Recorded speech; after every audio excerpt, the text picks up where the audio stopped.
Good morning and welcome along to AardvarkJoke episode 16, the podcast where we try and write a joke in as short a time as possible. I'm joined this week, as is tradition, by Mr. Peterson. Mr. Peterson, what have you been up to this week? Hello, I've been very busy unfurling wool. And this week we're taking a crack at the Met Gala. Mr. Peterson, did you see any news coverage about the Met Gala? I saw some on the instantaneous gram, yes. It was quite hard to escape. It was all over just the homepage of the browser I use, which is Edge, which is good. Nice, there were 5 or 6 separate stories all around it. I'll be honest with you, I was vaguely aware that the Met was a thing. Yeah. In the New York Metropolitan Art Museum. I heard it first as the Met, presumably on TV shows like... Because you're a cultured guy. I am a cultured guy. I mean... There was that episode of Friends about when Joey... Yeah, that's true. I think it gets mentioned in sort of Gossip Girl as well. That's based in New York. There's a lot of TV shows based in New York. It's a popular place to set a TV show. It's famously a concrete jungle where dreams are made up. Yeah, indeed. It's very similar to Newport. But the thing that kind of got me is that I wasn't aware the Met Gala was a thing. The fact that an art museum has an annual party seems totally reasonable. There's probably there's probably a Christmas drinks for the employees. Well, they've probably got a board of directors. They've probably got some benefactors who need wining and dining occasionally in exchange for copious amounts of money to keep the thing funded. That's true. People probably assume they're all snobs or art snobs because they work in an art museum, but I'm sure most employees just regular people who are going to drink too much, tell their boss an idiot, and then photocopy rude body parts at the Christmas party. And then, if it's a modern art museum, stick that on the wall. Yeah, I don't need to work here anymore. I exhibit here. Yeah. But the key point being is that I find it mind-blowing that suddenly this was... I could get it's a celebrity story and loads of people are there. But it seemed to be like the main news for a period of a couple of days. I don't know if there was just a really slow period in the news cycle. It appears to me from the outside, it's like a bit like Davos, but for celebrities.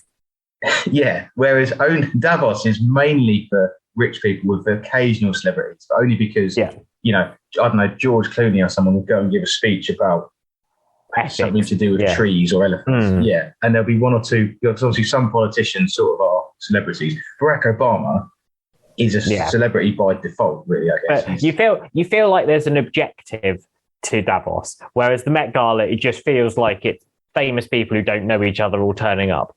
Indeed. And what really shocked me is that, again, it's an art museum, but the outfits they were wearing were quite crazy. There was one guy dressed as C-3PO, or like a modern telling of C-3PO. It was almost like those crossover cosplays you get when someone mixes, I don't know, that lady from Tangled with Jango Fett or something.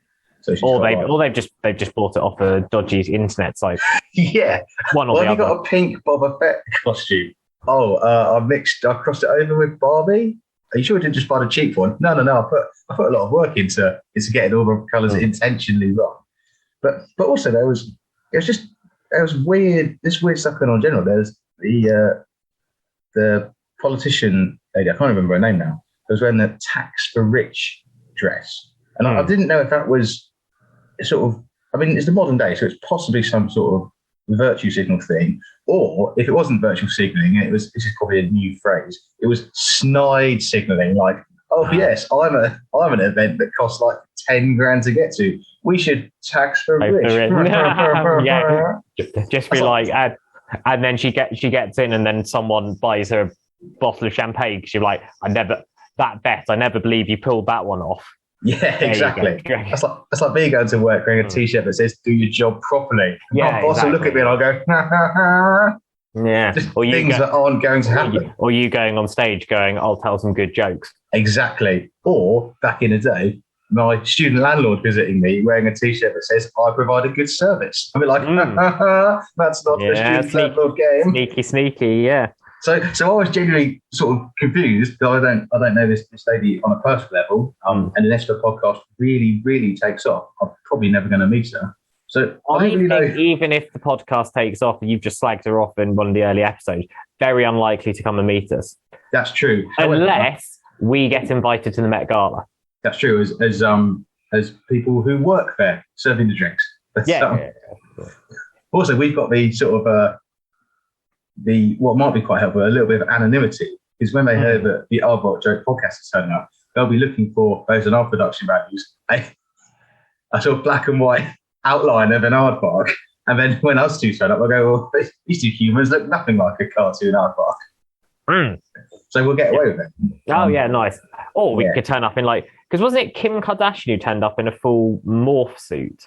Well, yeah, which was an interesting one, because from my perspective, I thought it was a morph suit with, is it trail, the bit that goes in a lady's wedding dress, but obviously just picks up all the dirt on the floor, but drags behind you. Yeah, so it was like morph suit with a trail. Some people were claiming it to be a more religious item. I was like, I'm not really sure. I'm no religious scholar, but there's very few religions where, I've read the main text where it says women must wear skin-tight clothing at all times. Yeah. I mean, I can see why a religious leader might be tempted to include such a statement if he knew he was going to be successful. But it's not tradition, is it, to expose one's curves? But I think the other thing I seem to notice is the lesser famous celebrities, like your regular run-of-the-mill sports people and Dick and Dom, Dick and Dom and the Bungalow, they all just came up looking regular person smart, like sharp suits, that sort of thing, nice dresses, tuxedos, ball gowns. Just they look like they've gone for a fancy night out. They didn't seem to overdo it. So I don't know if it's sort of like basically how ridiculous your outfit is proportional to the sort of level of fame you have to achieve to be able to get there. Like, as you say, that politician lady with Tax the Rich. I mean, it was Tax the Rich, but it was just written on a nice dress. Yeah, vandalism. Probably Banksy that did it after he's finished vandalising a local village hall's wall. Who are you wearing? A Banksy. Yeah, to be fair, imagine if Banksy made a dress. The value of that would be upwards of £8. But no, so there's a lot of different sort of avenues to take the joke down there. The one you said about the more famous you are looking and therefore wearing more eccentric garb. My initial kind of perspective was, if these people weren't famous, you might worry that they were, undergoing quite a hard time and having on the verge of like a serious breakdown. Oh yeah, so, you consider a lot of those outfits a cry for help. If someone said, I've got a nice dress or a nice T-shirt, I'm just going to write all over it. Now, if that was, a T-shirt party at Freshers, you'd go, fair enough.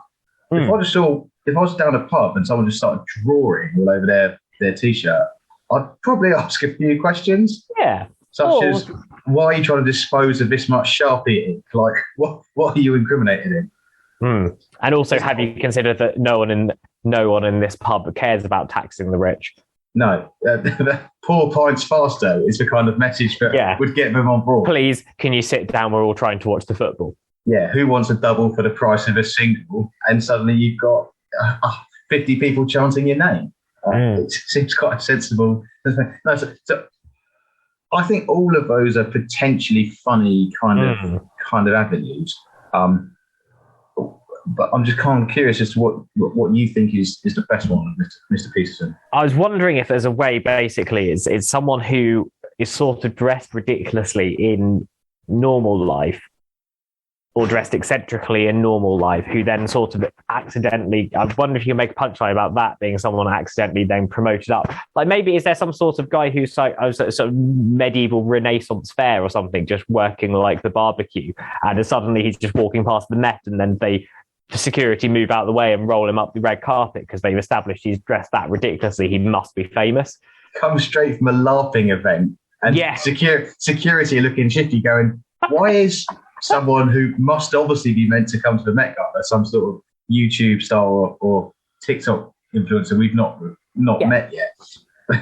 One of the bouncers runs up to him. Sir, I think you're at table 17. Please, right this way. You can use the front entrance. I think that must be it. Because obviously none of them have tickets, because I assume this doesn't work, because if you know, you know. So So yeah, I reckon that's a good avenue for comedy. Or just alternatively, you could just have what's the most ridiculous thing you could have written on the t-shirt. But I think the aim. I think that's probably too far. I think that's probably done a bit to death. So I feel like it's what's the most ridiculous person that could get into the Met Gala just because actually most of the outfits appear to be a cry for help. I think that is the joke. Yeah. I mean, as an aside, I look forward to, if I was going to go to the Met Gala next year, I'm going to wear a shirt or a dress that just says "Don't tax the rich," because obviously that's the way to get media attention as the follow-up, as a sequel to the tax the rich dress. I'm going to retain my anonymity, so I'm going to go in full camo. I can't believe there's 30 blokes all walking at the same time and in step, all coming to the Met Gala. It must be some sort of boy band, like the next BTS. Oh, I hadn't thought about bringing other people. I was thinking camo jacket, camo trousers, camo face paint, and throw a camo net over my face, over my head as well. Maybe. So I'm just or a full ghillie suit if you were going to be stalking deer in the Highlands of Scotland. Yeah, maybe that. Right. I think we've got enough there. Oh, no, because I need to be an urban camo, wouldn't I? Because it's New York. You would. You'd have to be grey and pixelated. Yeah. Right. I think we'll pause there. Have you going to enter your special place? I am. 8 days, 3 hours, and 28 minutes later. I don't know if any of you saw the Met Gala on the news the other week. I didn't know this was a thing.